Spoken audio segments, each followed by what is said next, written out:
Okay, our next speaker is Rosa Nguyen from the NCI, who did her medical doctorate at the University of Hamburg in Germany, and then went to Tennessee, to University of Tennessee and St. Jude to do her Ph.D., and is now a junior faculty member at the NCI. So welcome, Dr. Nguyen.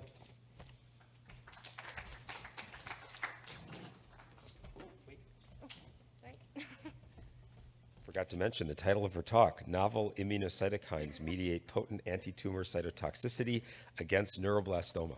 Thank you, Dr. Turetsky.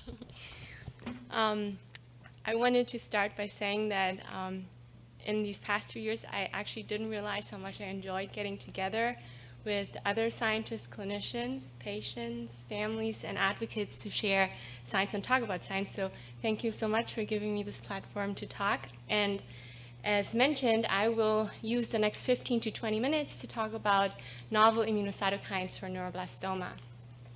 These are my disclosures. And I will spend a couple of minutes up front to put us all on the same page in regard to neuroblastoma, the presentation, and how we treat these patients. As many of you know, and as Tara has alluded to before, neuroblastoma is the most common non-CNS solid tumor of childhood and originates from the neural crest. Predominantly affects toddlers and young children, and we have about 650 new cases a year.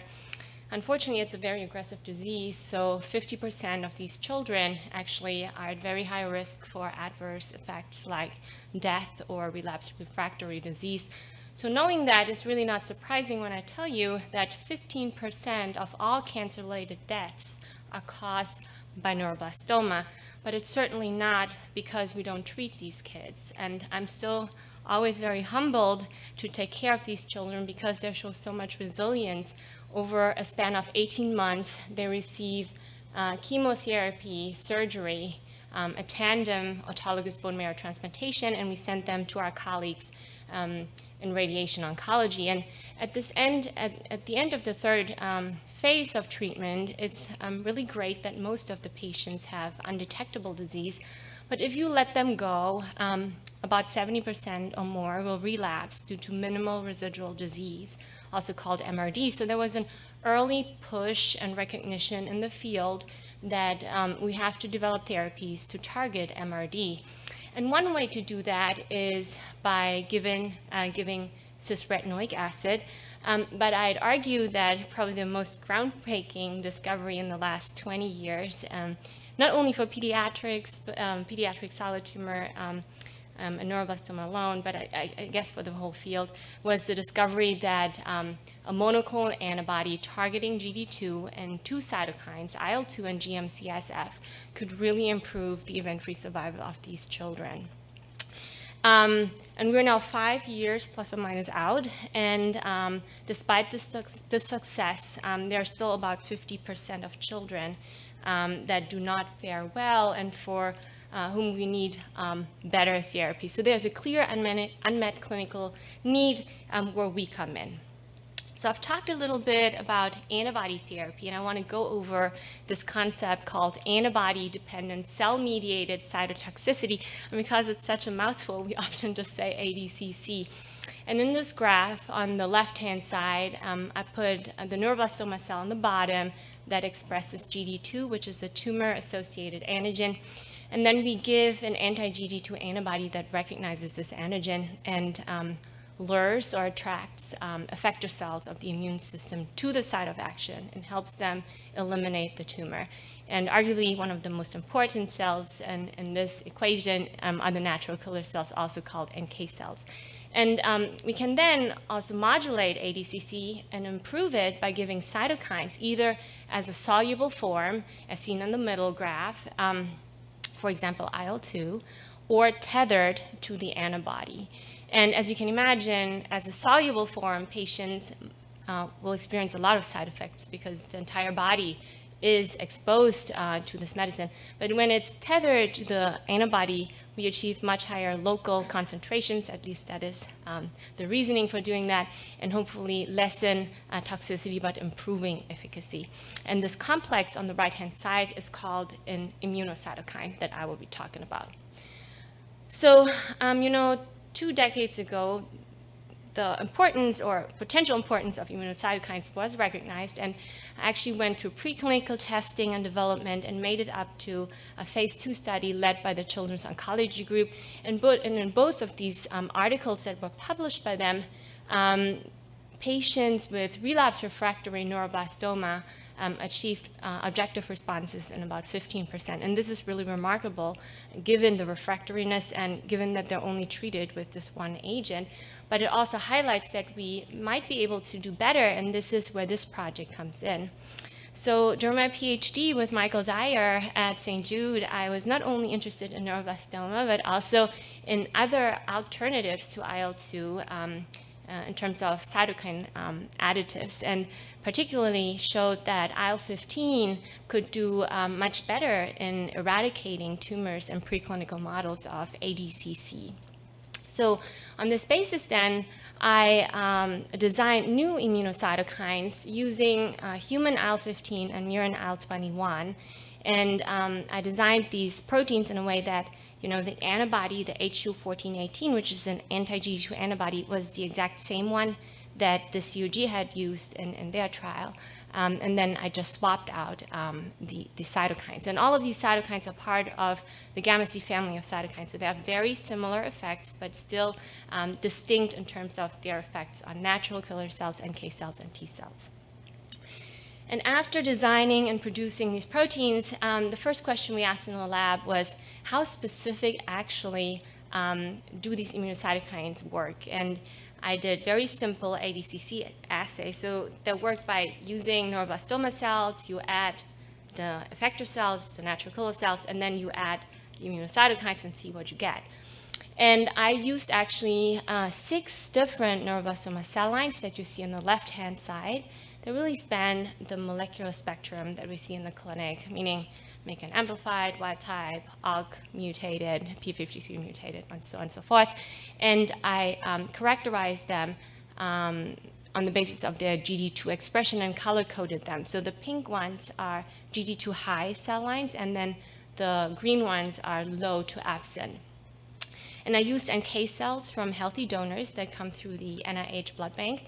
And when I added these NK cells, which is the left part of the right graph, and just added that to the neuroblastoma cells, you see that we get tumor lysis that ranges between maybe 10 to 25%. And this is often referred to as natural killer cell cytotoxicity. But the impressive part was that by adding the immunocytokines, in this case, the IL-15 or IL-2 immunocytokine, we really boosted this lysis, particularly or only really in the GD2 high neuroblastoma cells, demonstrating that we do have a GD2 specific effect. But this is probably the cleanest experimental setting that you can get, where you only have 2 cell types and the immunocytokines. That is not really representative of how this works in the patient. So in order to come close to this in the lab, we actually next decided to do in vivo work. And we used an immunocompetent model of orthotopic neuroblastoma, which means the mice had the full range of immune cells present. And we used the cell line NXS2, which has high levels of GD2, to implant these cells orthotopically, meaning into the periadrenal fat pad, so they could grow and close by to the adrenal gland. And these cells also express luciferase, which I tried to convey that by making them green, so we could use bioluminescence imaging, which is similar to PET imaging, to look at tumor progression. So upon implantation, we waited for 8 days until they formed a defined BLI signal, and then started to treat them with 5 doses of immunocytokines. And I obtained weekly images, and it's quite impressive because each row is a week, and then I put them by treatment group. You can see that on day 30, literally all controls had progressed. There were more than half of the animals in the IL-2 group that progressed. But the new immunocytokines really induced profound tumor regression, and we were pleased when on day 30 we opened up the mice and took out the tumors, that this was also reflected by the tumor weight, meaning that mice treated with HU1418, IL-15, and IL-21 had the lowest tumor weights. And Importantly, when we also used these cells in the analysis by flow cytometry, we found that these cells still retain very high levels of GD2. So that suggests that maybe repeated dosing could be beneficial to further shrink or extend the event-free survival period. And instead of euthanizing the animals on day 30, we also did a survival study where we just monitored them for a total of 100 days. And on the right upper graph, you see the Kaplan-Meier curves, and you can see that animals treated with HU14, 18, IL-15 really did best. And this is also reflected on the lower graph where I plotted the tumor weight over the days when they came off study. On this last time point, on the very right-hand side, you can see that we had survivors till day 100, and there was only one mouse in the IL-2 group that had no tumor burden, but there were a total of 7 combined in both new immunocytokine groups that were tumor-free. So this was quite impressive, but we were wondering why is that, and how do these immunocytokines induce their effect? And to answer this, we paired up with the Sharon lab and actually conducted single-cell RNA sequencing of tumor-infiltrating immune cells. So after the mice form the tumor and we treat them, 48 hours later then, I took those tumors, dissociated them into a single-cell suspension, and then we subjected them to single-cell RNA sequencing. And in this pie chart, you can see that we had about 23,000 cells that we could look at, and the distribution across those 4 treatment groups. We used PTPRC in our analysis, which is the gene that encodes CD45, to segregate immune cells from tumor cells. And in the bar graph, you can see that we had similar total numbers of immune cells across all groups. And then we actually applied genes that were specific for certain immune subsets. And you can see that because different clusters light up in red. And by doing that, we were able to basically distinguish the different immune subsets in our cohorts. And we decided first to look at the myeloid population and then conduct an analysis in the lymphoid population. So these are the 2 main, well, there are more immune subsets, but the 2 main groups that we were interested in. So I'm going to start with the myeloid subset. So we extracted the myeloid cells based on a myeloid-specific marker and then applied different genes. Unfortunately, the gene names don't come up on this dot plot, but there are a bunch of gene names, just imagine, on the x-axis, and by using them, we are able to annotate the different clusters with the identity of the myeloid cells. And then we looked into each of these treatment groups and tried to figure out what the proportions of these subsets were. And it was very striking that animals treated with HU14, 18, IL-15 had a huge expansion of that blue portion of the pie chart, which are M1 tumor-associated macrophages. And these are the macrophages that you'd like to have in the tumor because they are pro-immune and anti-tumor. Moving forward then, we looked at the lymphoid subset, and when I talk about lymphoid, I'm talking about NK cells and T cells. And by doing that, the first thing we noted was actually that we had the highest proportions of NK cells, relatively spoken, across these groups in the animals that were treated with HU14, 18, IL-2. But these animals also had a really dramatic expansion of their Tregs, the regulatory T cells. Those are really immunosuppressive, and you do not want to have them in the tumor microenvironment. When we then also looked at the expression of MKI67, which is a proliferation marker, as shown on the right-hand side, you can see that the red bar is a little bit higher in the IL-2 group, suggesting that the expansion of the NK cells in the TME is due to proliferation of those NK cells that already exist in the tumor microenvironment, whereas the Tregs, because all these red bars are quite similar, probably increased in the tumor microenvironment due to invasion. And last but not least, we also looked at the CD8 and CD4 subsets, applying the similar approach that I explained before with the myeloid cells. And we identified an exhausted CD8 T-cell cluster, and you can see that this pink portion of the bar graph, which represents the exhausted CD8 portion, really decreases dramatically when mice received any of the 3 immunocytokines. So this was just a glimpse and the highlights of this project, and I hope that I really showed you that IL-15 and IL-21 are potent adjunct agents for the generations of immunocytokines. We identified a lead candidate, which is HU1418 IL-15. It showed the best preclinical activity, and we also had some mechanistic insight as to why it's so good, because it is creating a pro-immune tumor microenvironment.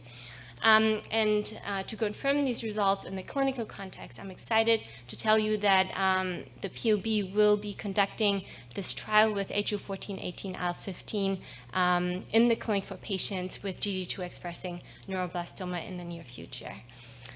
And with that, I'm going to go to acknowledgments. I'm just a very newly appointed PI, so my lab was just opened last year. These are the people that are in my lab, and I'm excited to continue the work and make more meaningful contributions to the field with them.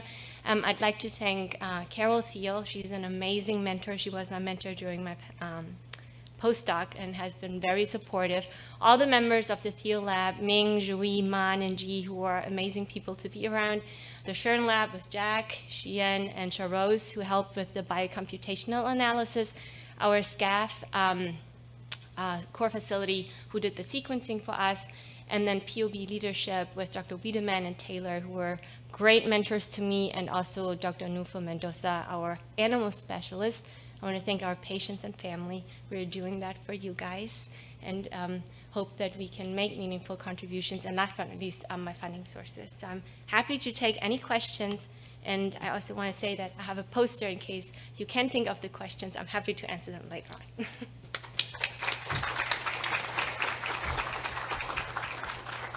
Fantastic talk, and I congratulate you for being able to open up a lab during a pandemic.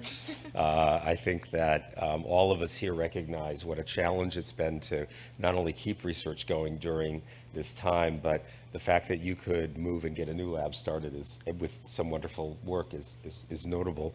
Are there questions? And it looks like, I can't see, is it Jeff?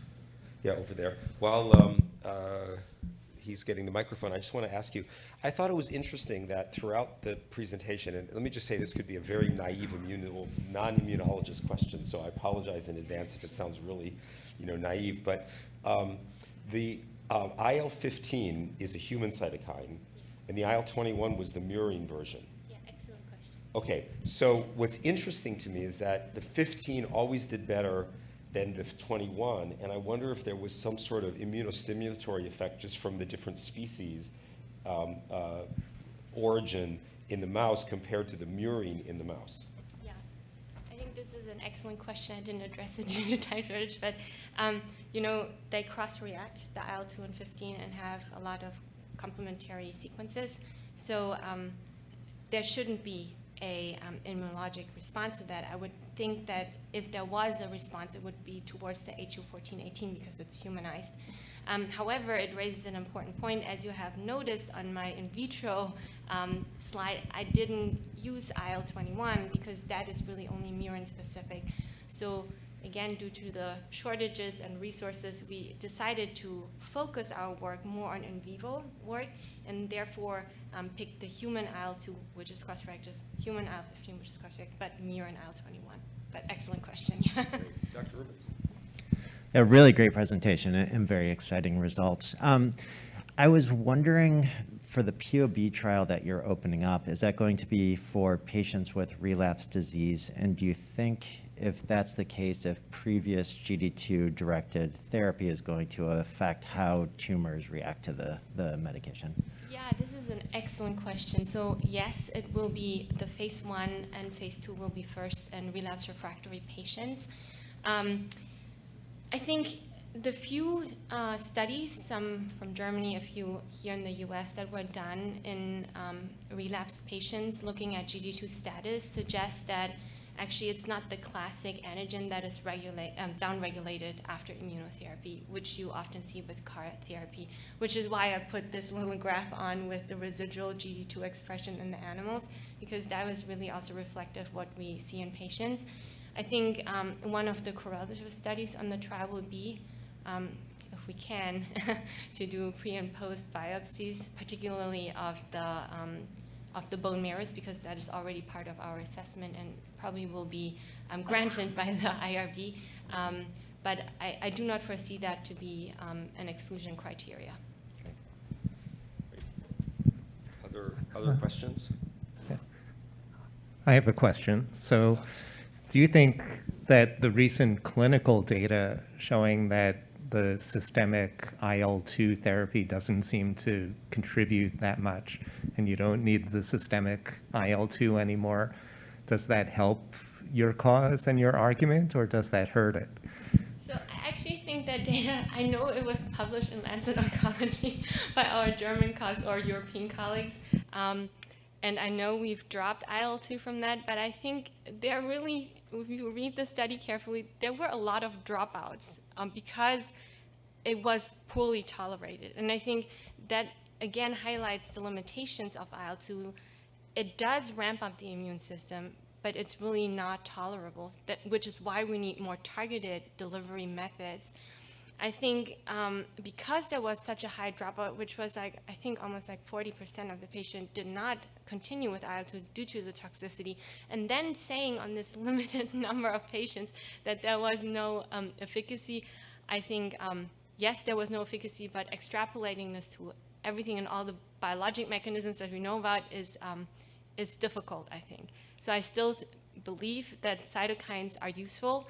I think the next stage of research will be to design smarter ways of giving it.